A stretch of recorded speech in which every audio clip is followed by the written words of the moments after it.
Santiago Martin ഇല്ലെങ്കിൽ DMK ഇല്ല. DMKക്ക് ലോകസഭയിൽ എത്തിക്കാൻ ലോട്ടറി രാജാവോ? നോക്കാം വിശദമായി.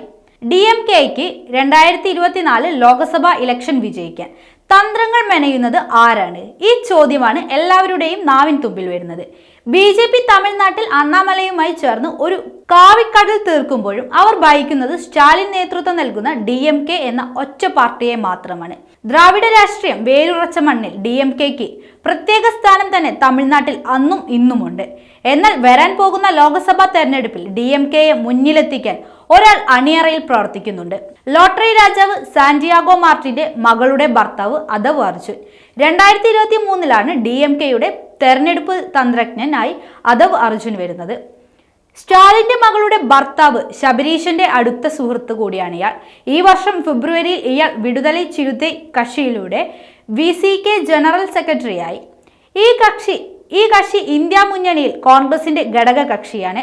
കേരളത്തിൽ CPM ഭരണകാലത്ത് സിക്കിം സർക്കാരിന് 910 കോടി രൂപയുടെ നഷ്ടമുണ്ടാക്കിയത് സാന്റിയാഗോ മാർട്ടിൻ ആയിരുന്നു.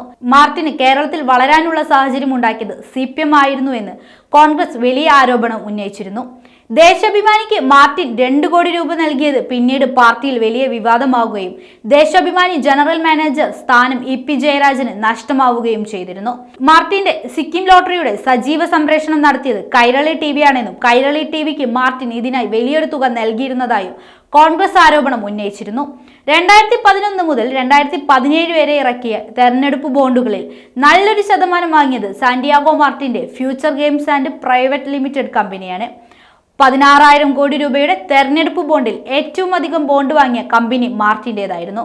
ഇനി ഔദ്യോഗികമായി പുറത്തു വരേണ്ടത് മാർട്ടിന്റെ പണം കിട്ടിയത് ആർക്കാണ് എന്നാണ്.